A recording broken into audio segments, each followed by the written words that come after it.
Cool, yeah, bit of a technical glitch there, but it wouldn't be a tech conference without a technical glitch. It's my third party, and I will cry if I want to. And I will warn you right now, I might start crying, because this talk is around 45 minutes of the perils, the dangers, the absolute minefield that is third-party performance.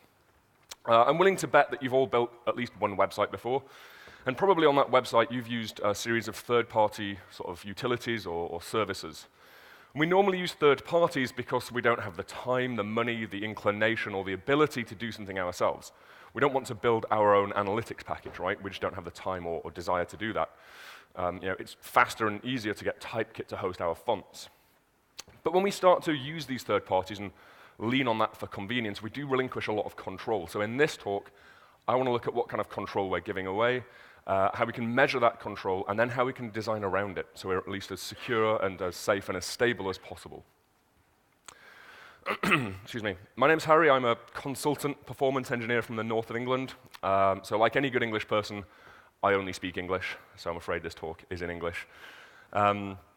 And it's my job as a consultant to work with lots and lots of different companies. I've had a very sort of fortunate career. I've worked with some very wonderful companies. And everyone on this slide has had some kind of performance issue in their past. And a lot of them have actually had third-party performance issues that I've had to help them solve. Identifying third parties that are running slowly or that are prone to outages, and helping them design around that.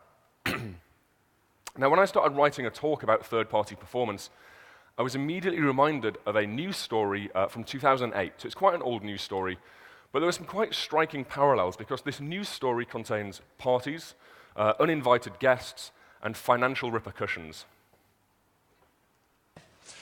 Well, it's the real-life risky business. A teenager holds an alcohol-fueled party for hundreds of kids while his unsuspecting parents are on holiday. 16-year-old Corey Worthington is now facing not only the wrath of mum and dad, but a $20,000 fine from police. I spoke to him a short time ago. Corey, thanks for joining us. The only question that I can think to ask is, what were you thinking? I wasn't really. Did your parents say you could have a party? No. So they didn't. Why did you? I don't know, it was just a get-together with a couple mates at first, and then we thought we might as well just have a bit of a party, and then it sort of just got out of hand, and yeah. I fucking hate that guy. I hate that guy so much. But yeah, that last sentence, it sort of just got out of hand. I mean, understatement of the century, it cost $20,000. It got very out of hand. But then that made me realize that, well, a lot of the performance issues that I come up against in my work are things that just got out of hand. Nobody on purpose built a slow website. They just didn't keep an eye on things. Things got out of control and sort of went on for a bit too long. It's normally my job to come in at that point and sort of tidy things up. So a client got in touch with me last year and said, Harry, we think we've got a bit of a problem with third parties on our website.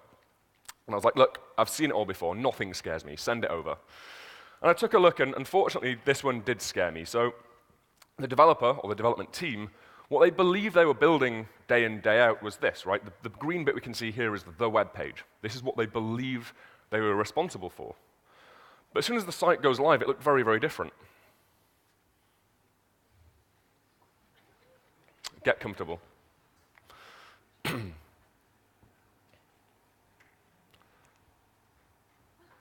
It definitely got out of hand, right? I believe a big part of the performance problem, especially with third parties, is simply things getting out of hand, because there is a disconnect. The green bit is the bit that the developer built. It's what they sat at their computer and worked on for days and weeks and months at a time.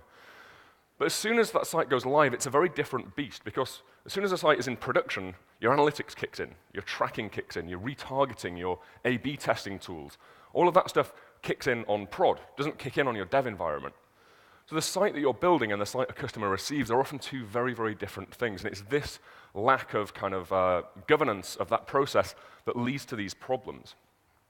The thing with this site is somebody had installed a tag manager and kind of gone a little crazy with it. Now, I need you all to do me a favor. Please be honest. Just quick show of hands if you're not sure what a tag manager is. Okay, a couple of people. Good, right, thank you. Really quick intro to tag managers. Picture the scenario. You're a developer, you're at work, and your client asks you to put Google Analytics on the site. So you copy and paste the analytics snippet.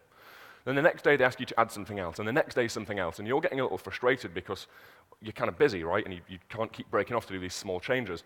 The marketing team, they get annoyed as well because it's taking way too long to get a simple A/B testing script on the site. So somebody in their infinite wisdom invented something called a tag manager. And what a tag manager does is you install just one JavaScript file. And that JavaScript file talks to a sort of a GUI interface, a little kind of almost admin panel.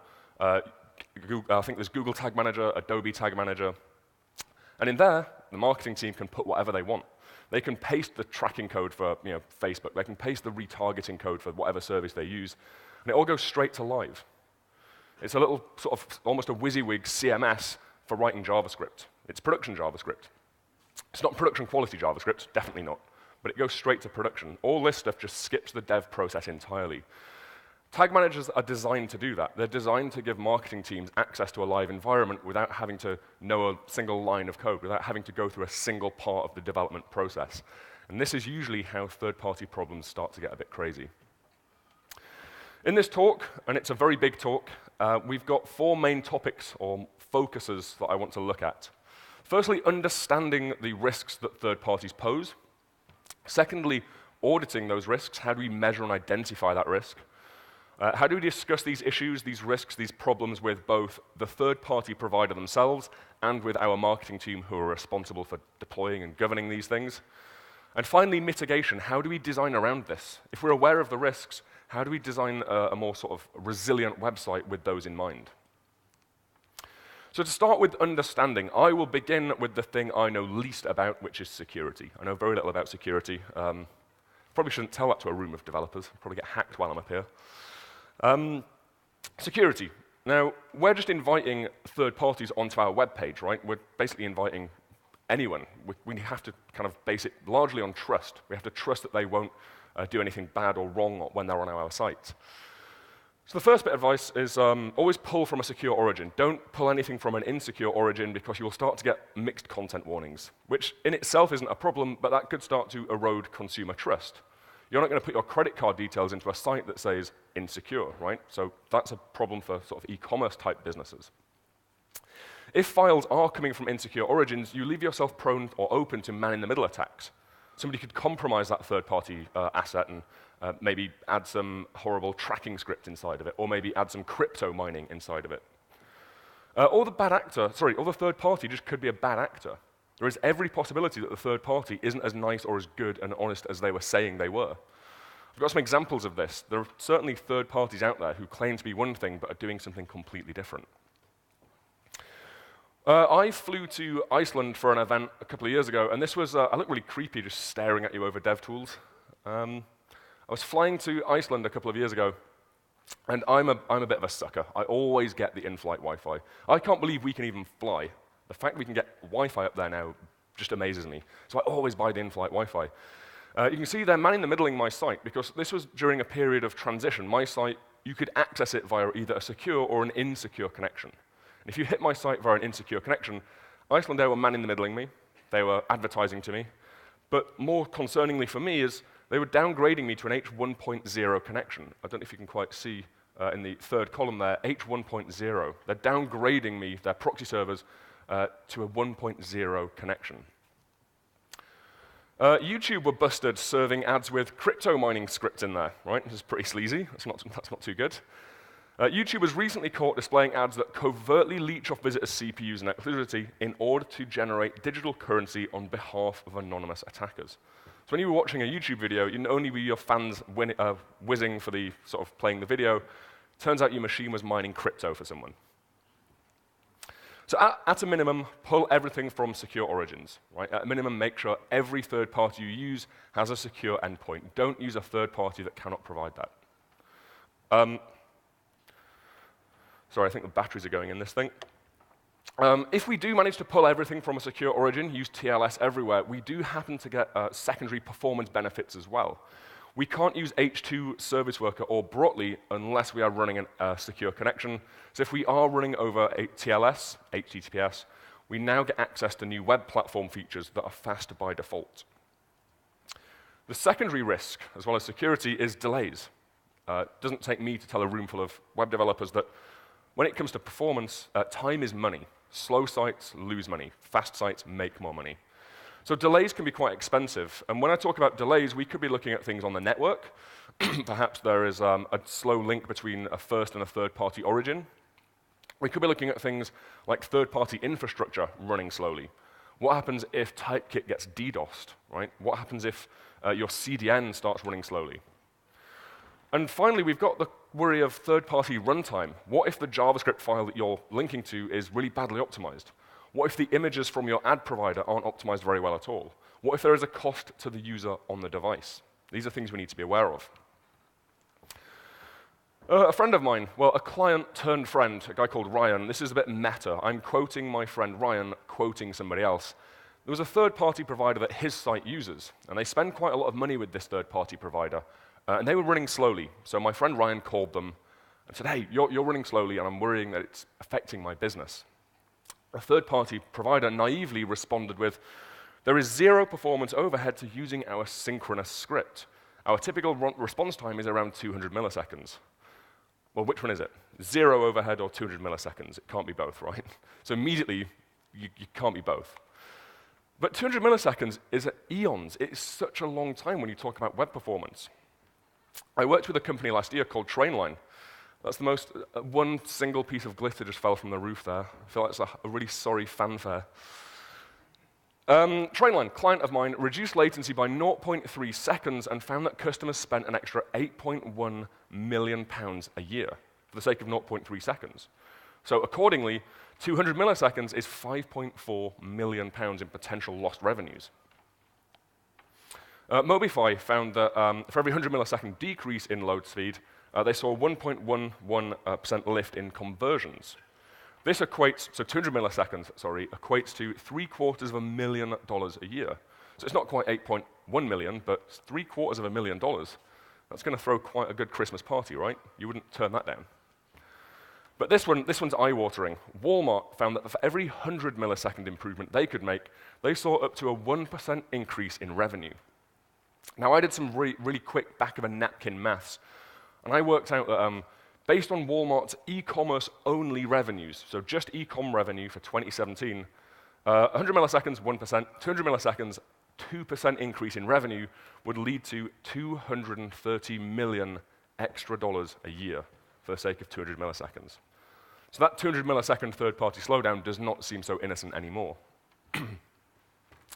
Let's go one further, the worst-case scenario. What happens if your third party is critical and they've gone offline completely? They're a single point of failure. This can and does happen. I've seen this happen twice, sort of for real, while I've been with clients. So worst case scenario, a third party is critical. You need that third party in order to render the page. It's either a third party style sheet or it's a third party blocking bit of JavaScript. This happened to a client of mine. It's a broadcasting company in the UK called Sky. So you'll see here, I've visited sky.com. I've made a secure connection to that server. But you see here, I'm about to show you, there's a file that's just pending. This file just says pending. What you'll notice is in the title bar of Chrome, we haven't shown the user anything. We haven't even shown them the title of the page. This page looks completely broken. To a civilian, all I can see is the site isn't loading, isn't even giving me any words. That's because we happen to have a third-party sort of cross-origin script that is having an outage. And that script, unfortunately, is sitting just in front of the title tags. The browser cannot parse line 11 because it can't get past line 9. The browser is stuck on line 9 trying to find this JavaScript file. It's a blocking script. We've got 100% of the HTML payload on the device. We've managed to download all of the HTML page, but that one blocking script is preventing the browser from even parsing the title tags. So a quick tip here, make sure your title tags are one of the first things inside your head. The browser is just timing. It's just spinning and spinning and spinning. It's waiting. It's trying to find this file. What's going to happen after a while, the browser's going to give up. It's going to stop looking and just proceed. But for about a minute now, we've just shown the user nothing at all, a blank screen and not even a bit of text in the title tab.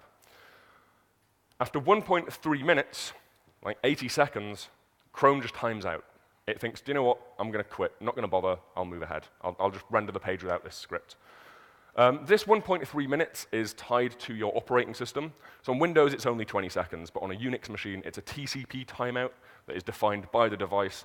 So on a Unix machine, it's going to be 80 seconds. For 80 seconds, we showed a user not only a blank screen, we didn't even show them the title in Chrome, because we were relying on a third-party script who was suffering an outage. This problem isn't unique to Adobe Tag Manager. It's not their fault. Well, potentially it's their fault they had an outage, but it's not their fault that this behavior happens. It's just standard browser behavior. The exact same thing happens if you link to Google Fonts. If you link to fonts.googleapis.com, just like with a normal link rel equals style sheet, if they have an outage, the exact same thing's going to happen. So this isn't unique to JavaScript. It's not unique to Adobe. It's just browser behavior. Critical assets that time out are going to hold the page up for 80 seconds on a Mac, 20 seconds on Windows. So how do we audit it? Now we understand what kind of risks there are, how do we actually measure them so we can prove things?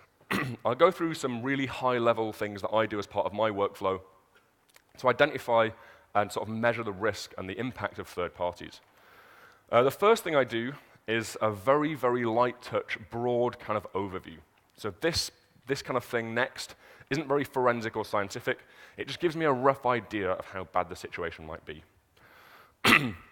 These slides are already online, so you don't need to panic about getting sort of URLs. But if you want to take a picture of this, please feel free, because this is one of my favorite tools.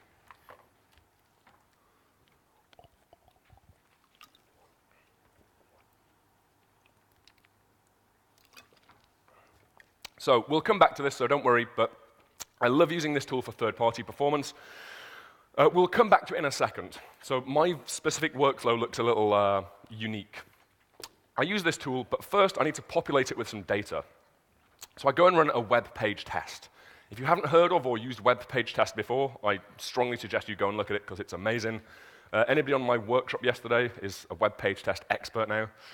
Run a web page test, grab its ID. You need to get the ID for that test, which plug it into request map. Once it's plugged into request map, you are given what my clients and I have lovingly called the jellyfish. Now, what this bit of data visualization does, it shows the main page in the middle, and every blob is a third party.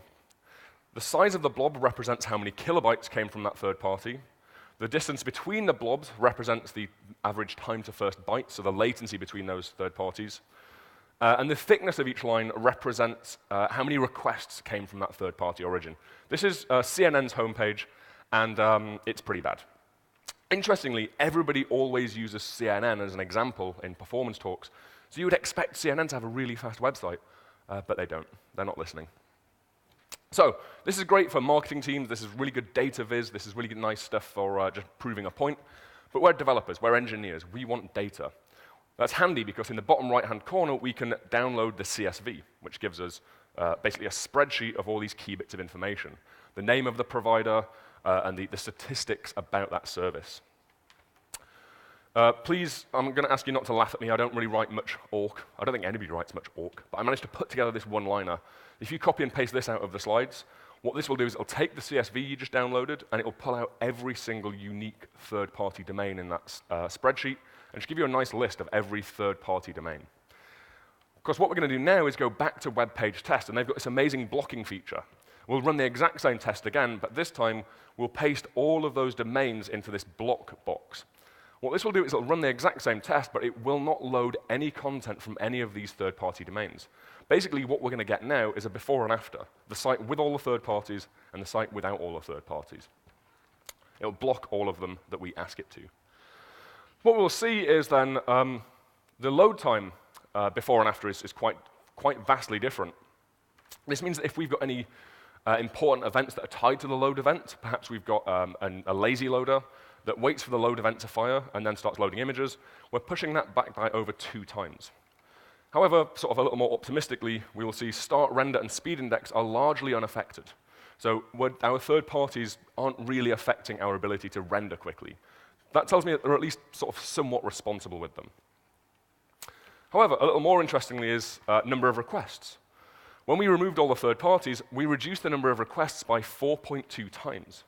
Now, with HTTP2 being a thing, requests aren't that scary anymore. We don't need to worry too much. But on a low-powered device, the cost of opening up TCP connections doing DNS lookups can be quite expensive, and it can definitely begin to drain battery quite quickly. Even more interestingly, I landed in Kyiv a couple of days ago, and I got this message from my cell provider. It's going to cost me £7.20 per megabyte, right, to use the web. I can't afford to use the web here. However, the organizers have been wonderful, and they bought me a little SIM card, so that's very kind of them. But £7.20 a meg, that's ridiculous. That means the average web page costs £12 to view for me in Ukraine. The average web page, 1.6 meg, about £12 to view the average web page. That means that the CNN homepage, that difference there is going to cost me £15, 15 pence. If I was to view that CNN homepage without any third parties on there, I'll save about £15, or 540 hryvnia, right? That's how much cheaper this page gets if I get rid of all the third parties. That is why people use ad blockers. That is why people use content and sort of tracking blockers. Those third parties would cost £15. However, this is very extreme, non-scientific. There's not very good data here. This just helps me work out, is there a problem in the first place? When I work with a new client, I will do this, I will create these charts, and if there isn't much of a problem, I know I don't need to spend much time on third-party auditing. Excuse me, sorry. Getting a little more forensic then. Slow origins. We need to ask the question, what happens if Typekit runs slowly? What happens if Google Font is running slowly? What happens if Adobe Tag Manager is running slowly? What happens if Optimizely is running slowly? This is a really good question to ask. It's an important question to ask. And thankfully, with modern tooling, it becomes a really easy question to answer. We're going to lean on a tool called Charles. Anybody used Charles before? We looked at it in my workshop yesterday. Cool, a few of us, nice.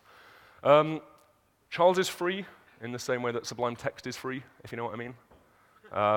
But yeah, grab a copy of Charles, use the free version. And it's got this really nice feature, this throttling feature. Now, Chrome DevTools has got the sort of slow 3G, fast 3G throttling. Charles has got a really nice thing where you can actually tell just specific endpoints to run slowly. So you could say, make sure everything runs fast, but Google Fonts, make that run like a 2G connection. Or make Optimizely or my CDN run like a 2G connection. Here you can simulate slow origins and see what impact that would have on your website. Again, let's go nuclear. Let's go full kind of danger zone outage, right? The worst thing that could possibly happen is the site, a third party goes down completely. This is rare, hopefully rare, but it does happen, and when it does happen, we need to be aware of it. What happens if Adobe Tag Manager is missing entirely? What happens if Google Analytics is missing entirely? Again, a very important question to ask. Again, a very easy question to answer nowadays. Web page tests make available to us a black hole server. If you route any traffic through this IP address, it just kind of goes missing. It's a TCP timeout. This is a really easy way of checking your site's vulnerability to outages. You don't have to actually DDoS a third party and see what happens. You can simulate it locally by routing the traffic through this IP address. Interestingly, this is how I got this screenshot. This screenshot where I said that the same thing happens with Google Fonts. Google Fonts wasn't suffering an outage here. They weren't at all. I simulated this one just for this talk. I've got a little bit, I'm going to tell you a story. I was working with a company last year, big company. You've probably heard of them. And a big part of their business model is the ability for their customers to use custom fonts on their site. And they use Google Fonts for nearly all of them. Nearly all of these fonts that they kind of pass on are provided by the Google Fonts service. So I said to my client, just out of interest, what's your SLA with Google Fonts?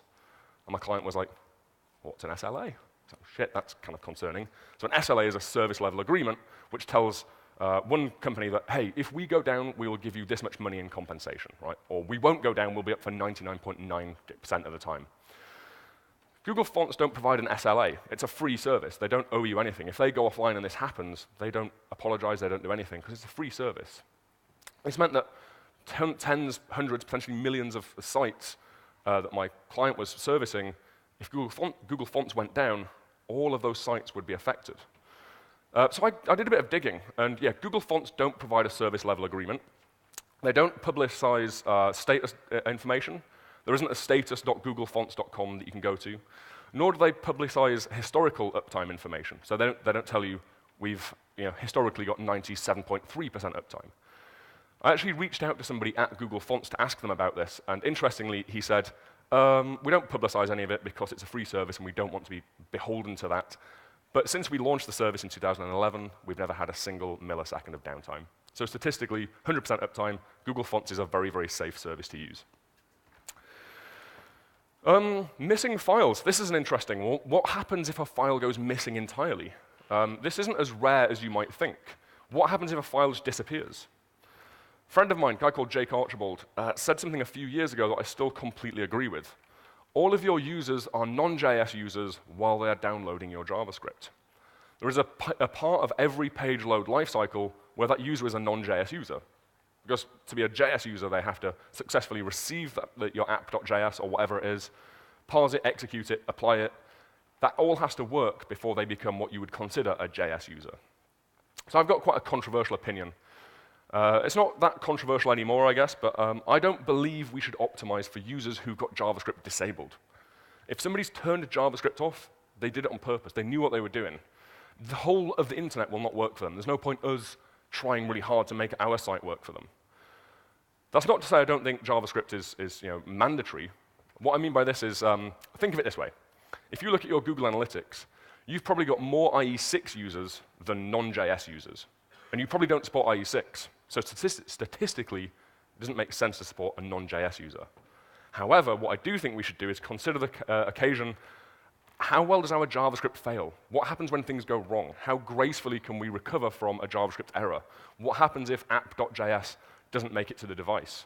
So we need to be able to recover from this if our app doesn't successfully boot and run. There's an interesting thing that happened a few years ago.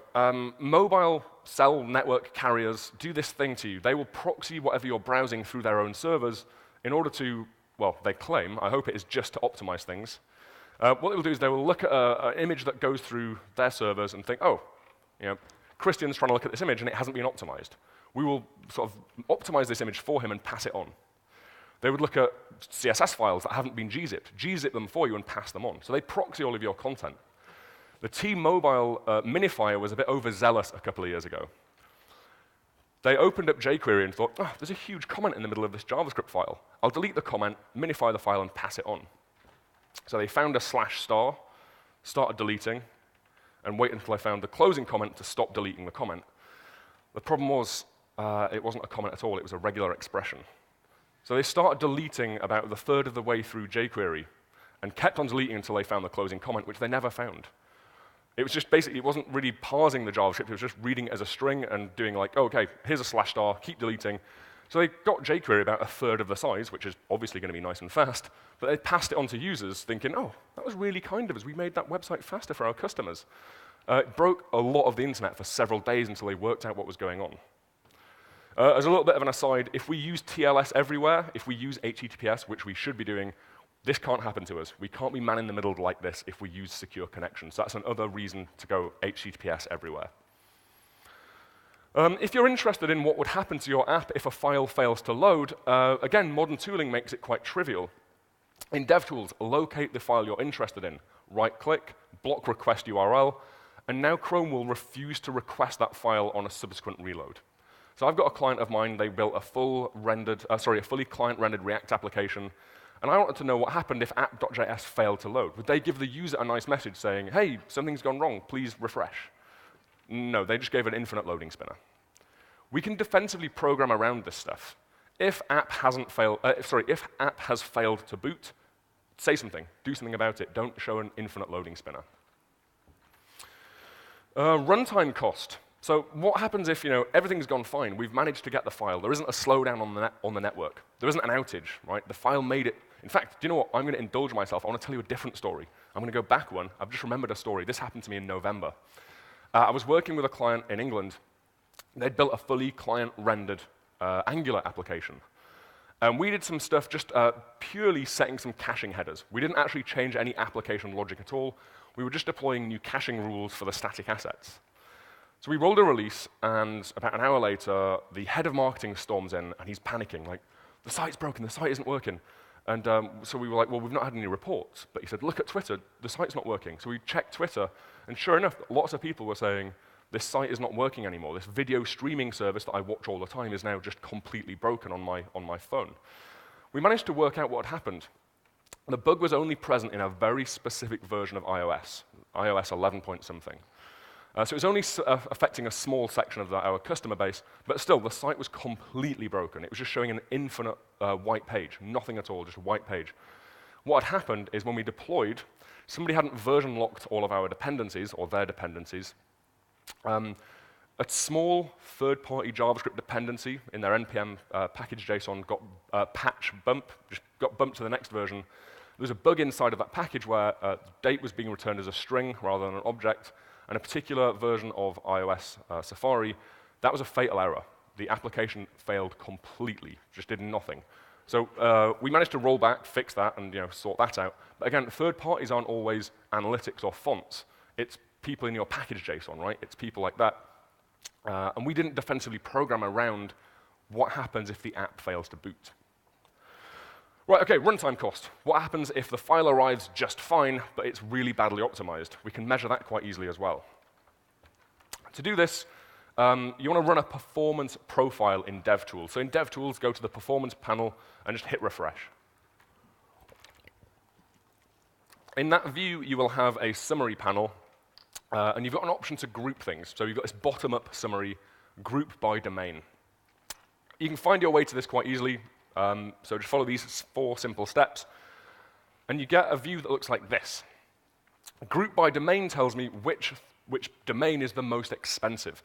I can see right here that sportsbet.io is the first party. It's a fully client-rendered React application. I expect us to be the most expensive. I expect the first party to be the most expensive in terms of runtime cost. So everything here checks out.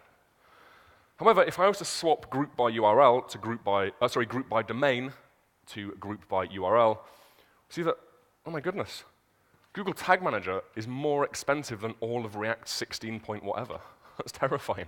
Their Tag Manager has a higher runtime cost than all of React. This tells me immediately we've got something to fix. We need to go and look at what's going on here. Another really nice thing about this view is you can kind of scrub the timeline and it updates in real time. So as I highlight this, we'll see that it updates in real time. Google Tag Manager takes #1 spot for a while there. I'll play that again. So for a while, I see that Google Tag Manager is more expensive than first-party code during the early stage of the page load lifecycle. This tells me that we should lazy load all of our third parties. Don't dedicate CPU cycles to third-party content ahead of first-party content. Next bit, by far the hardest part of all of this is discussion. Everything we've just looked at is a technical problem with a technical solution. The hardest bit is when you have to sit down with real humans and explain things to them. The reason this is difficult is because you can't just rock up to your marketing team and sit down and tell them everything you do every day, your job basically, makes this site a little bit worse. That's not going to go down very well. They're not going to like that. So you have to be a much more sort of gently, softly approach and have these discussions a little more openly. So when I start these, it's my job as a consultant to have these discussions as well, so I've got quite good at them. I don't enjoy them, but whenever I talk to clients about third parties, they always say this same thing. Oh, it's a necessary evil. We don't want to use them, but we have to. This is lazy. This is completely lazy. This just brushes the problem under the carpet and allows them to just not deal with it, not confront the problem. Because it's nowhere near as black and white as that. You see what I did? Black and white. It's quite artistic, that, isn't it? Necessary, right? Is Google Fonts necessary? No, it isn't. It's not necessary. We can run a business without a custom font. Is Google Fonts evil? Absolutely not. It's not evil. Is a crypto mining third party necessary? No way. Is it evil? Absolutely. So we need to drill down into what these things actually mean and what we mean by these terms, and just start to be a little more rigorous and a little more disciplined with what we allow onto our site. Discussing third-party issues with vendors, third-party providers, is usually the easiest one because, especially if we're paying them money, they have to do a good job. They have to run fast. They have to respect that we are running a business and we're paying them money. So if we've got a third party that we pay for, we've got a very good grounding to have those discussions with them. It's not always as easy as that. What I would recommend you do if you think a third-party provider is running slowly is form a hypothesis. You probably suspect that this third party right here is running slowly. And if you suspect it, you are probably correct. The important thing here is step 2, gather the data. Make sure you've got facts. Make sure you can prove it. There's nothing more embarrassing than ringing a third party saying, yeah, you're absolutely useless, you're horrible, you're slow. And they tell you that, yeah, you've just implemented it wrong, right? You need to make sure 100% that you are correct, gather the data, and then get in touch. Hey, look, I've been running some tests, and unfortunately, it would seem that X, Y, and Z adds an extra 300 milliseconds to our average load time. Go in gently, but make sure you've got the proof. It could be as simple as just opening a support ticket. So if it's a third-party provider that's got customer support, file something there. If you're really lucky, or I guess not lucky, but I guess if you're fortunate enough to have an account manager, get on the phone. Some third parties cost tens of thousands of pounds a year. Google Analytics 360, I think, starts at 150 grand a year. If you're spending that on a third-party analytics package, you ring them up, right? If they're slow, you can call them. If it's a third-party package, like the bit of software I mentioned that was in the package.json, open a pull request. A big part of my job is actually going around third-party dependencies and submitting performance-related pull requests. However, if your third party is a complete black box, you're not sure who they are, you don't know how to get in touch with them, point 4 is half joking, half serious, but fire them a tweet. As soon as something goes on Twitter, everyone panics a little more because it's in the public domain, right? If it's a support ticket, it gets triaged, it gets prioritized, and they might get around to it in a couple of weeks. If it's a tweet, it's somehow, whoa, we need to get on this immediately. Someone's tweeting about it. I've got an ad provider called Carbon Ads. By all accounts, they seem like a really nice company, been using them for years. And I just asked them, hey, can you add rel equals no opener wherever you're using target blank? And I gave them a link to an article explaining why that was important. About 6 weeks later, it was live. They've done it. DHL, the courier service, were running an application over either a secure or an insecure connection. They were taking customer details, so I did not want to be using an insecure version of the site. I tweeted at them saying, hey, can you force this app onto a secure connection? About 2 weeks later, done. Sometimes you get a third party's third party. Colloquially, we call these fourth, fifth, sixth parties. Lotame, or Lodemy, is what someone in America told me it was pronounced, but Lotame, I don't know. Never heard of them, not sure who they are, but they were my third party's third party. And again, they were sending insecure responses. Their CTO got in touch with me. Their CTO was like, yep, we'll look into this, thank you. This is actually really a powerful way to get in touch with companies, right? If you can make the CTO panic, you're doing really well. So I sound like I'm half joking, but seriously, even firing a tweet is better than doing nothing at all. If you think a third party has a problem, just find any means of getting that in front of them, letting them know. Internal teams, this is definitely the hardest bit. This is the most difficult bit because you have to sit down with colleagues and sort of tell them that, like, it's my job to make the site fast, but everything you seem to do makes it slow again. There's definitely some tension there. Discussing with internal teams, I've got a few tips and tricks and tools that you can use. I'll make them completely available to you, so they're in the slides. One of my favorite things to do is the CSV that we downloaded earlier, that nice rich bank of data. Companies, especially like non-technical marketing type people, love spreadsheets, right? They love spreadsheets. So let's give them one. Let's give them a spreadsheet. So I've made this template, which I'll share a link to it in a second. You just import the CSV data into this, and it'll format the data in such a way. Anything yellow represents a duplicate. We've got more than one analytics. We've got maybe 5 ad providers. Red is severity, and it's gradiated from white to very, very dark red. Anything that's very dark red is in the top 95th percentile of worst offenders, and this is where we should start looking immediately. These are the things that we need to focus on first. This next part of the talk is oddly specific, but if you want to use this template, I have made it available, but there are some weird caveats about how you import the data. So I'll just go through the specific steps to build one of these. This is for my site. I don't use many third parties. Let's import the CNN data over the top of it. So file, import, right? Seems to make sense. Navigate to the file that you downloaded from the request map service. And this is the important bit. If you do this at home or you do this at the office, make sure you've got this slide open alongside. Make sure what you're looking at replicates this, because replace data at selected cell is critical. If we just import it anywhere in the spreadsheet, it will lose the conditional formatting. So you need to import the data directly over the top of what is already in there, and then we'll get this. So we can immediately see loads of duplicates. We've got a lot of duplicates in here. We've got some pretty dark red things quite early on. This is basically my bank of facts. This is my data. This is what I will go to the marketing team and discuss with them. But I won't rock up and show them the laptop and say, right, all of this, I'm deleting this by the end of the day, right? You don't go in like that. There's a really important column here, column H, the notes column. What I'm going to do first is go in and ask questions. Ask, don't tell. Sit down and say to them, hey, what do we use these services for? Oh, this one does this. Cool, right. Have we seen this service before? No, never seen it. So ask questions. So arrange a meeting, go in, sit and sort of pair with the marketing team or whoever's in charge, and learn about every single thing that's in this spreadsheet. Some questions that you could ask are these. I'm not going to go through all of them, but the last one is my favorite.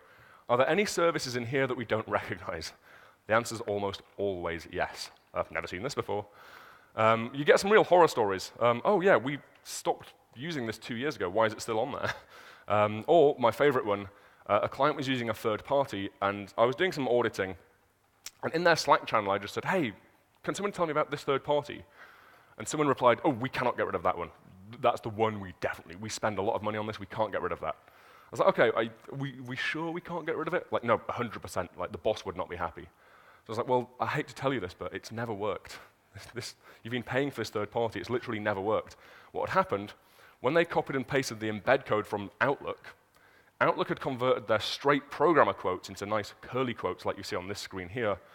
Syntax error, it had literally never worked. I did a git blame and chased it all the way back through history.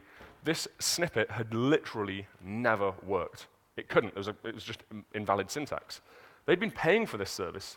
God knows what they were using it for, because it wasn't working. It wasn't capturing any data.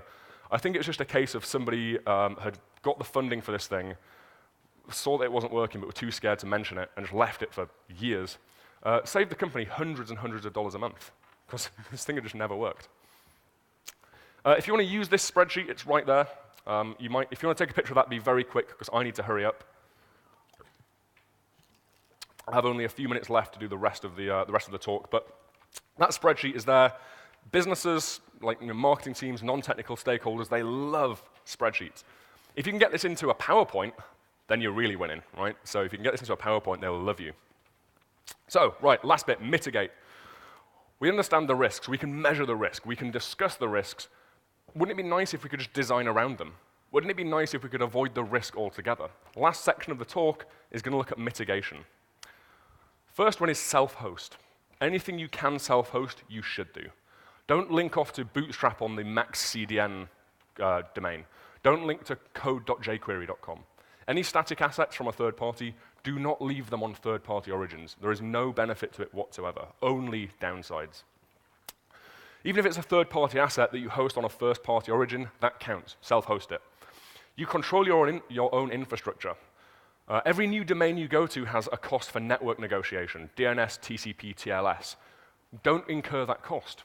Go and get files from a domain that's already been warmed up. And then you can dictate your own caching strategies, you can preload things, you can stick them in a service worker. Way more benefit to self-hosting. So where possible, self-host any critical assets. Where it isn't possible to self-host things, use their asynchronous loading method. Whatever async loading method a third party provides, that's what you should use. And if they don't provide an asynchronous loading method, that's a red flag.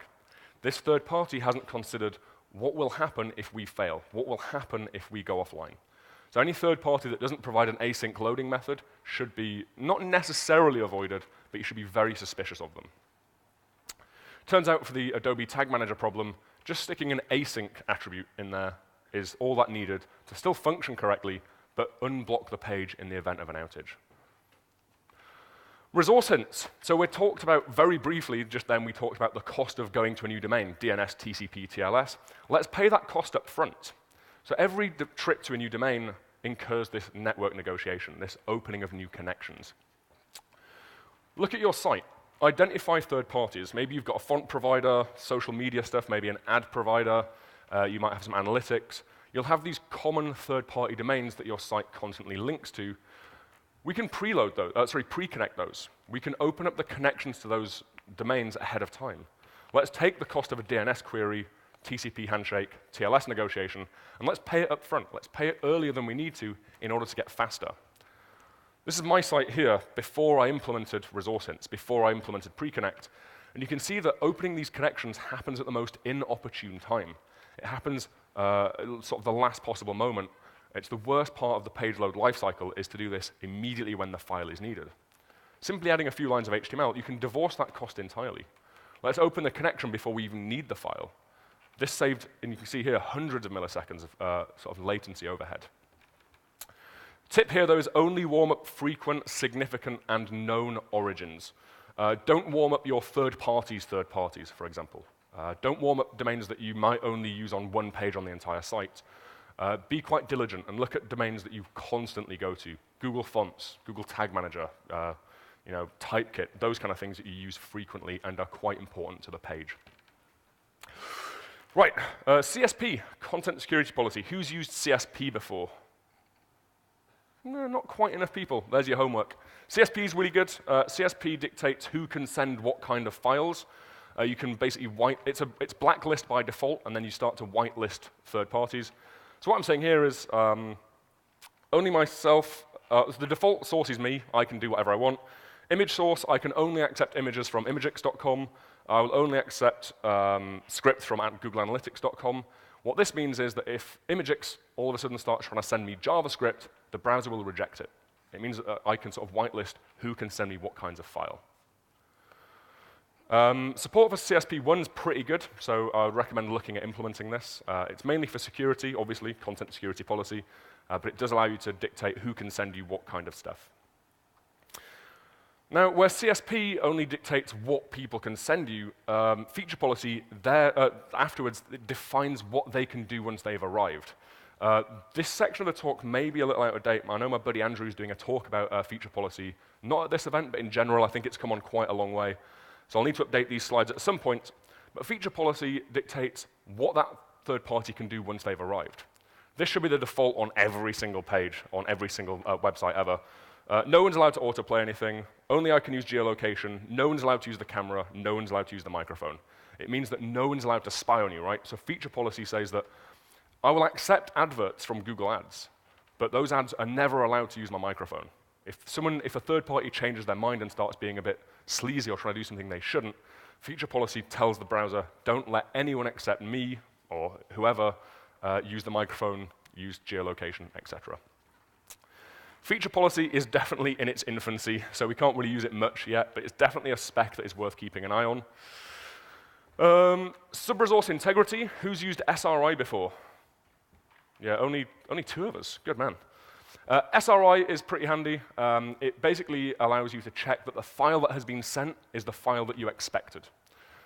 Most responsible third parties will do this for you already. We've got an integrity attribute here. It's a SHA-265 checksum of the file that's then passed through base 64. And what the browser will do is when the file arrives, it will make sure that the checksum you've got in your HTML matches the checksum of that file that was sent. So it means that if code.jquery ever get hacked and somebody replaces jQuery with something else, you can be alerted immediately. The browser will reject a file that doesn't match the checksum you were expecting. The runtime overhead of this is about 1 millisecond. So it sounds like an expensive thing to do. Do a checksum and then base64 it and compare it. About 1 millisecond of runtime overhead. So definitely worth doing. Support for this is pretty decent. So make sure third parties are using it. If not, maybe open tickets and request that they start using it. OK, I've got like less than a minute left, so I'm going to be quick. Priority hints. This is a very new spec, very new indeed. Priority hints allow us to dictate how important a file is. We've got a new importance attribute where we could say, my ads is a script, but they're of low importance. So importance equals low. The very, very last tip I've got for mitigation, for designing around this stuff, is it's really horrible. You're going to hate me for this one, because it's the lazy one. Restraint. The biggest tool we've got when it comes to fighting third-party performance is just exercising restraint. Use as little as possible for as long as possible. Push back on introducing a third tag manager. Don't let your client install Typekit and Google Fonts and cloud.typography.com. For as long as possible, get away with using as little as possible, and it renders the entire previous 49 minutes of this talk completely irrelevant. Thank you very much for listening.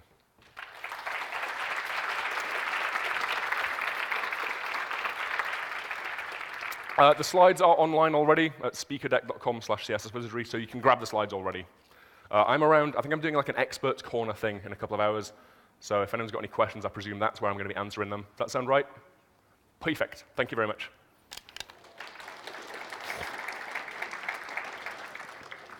You may ask, Harry on Lounge Zone or Experts Corner later, if you want. Cool.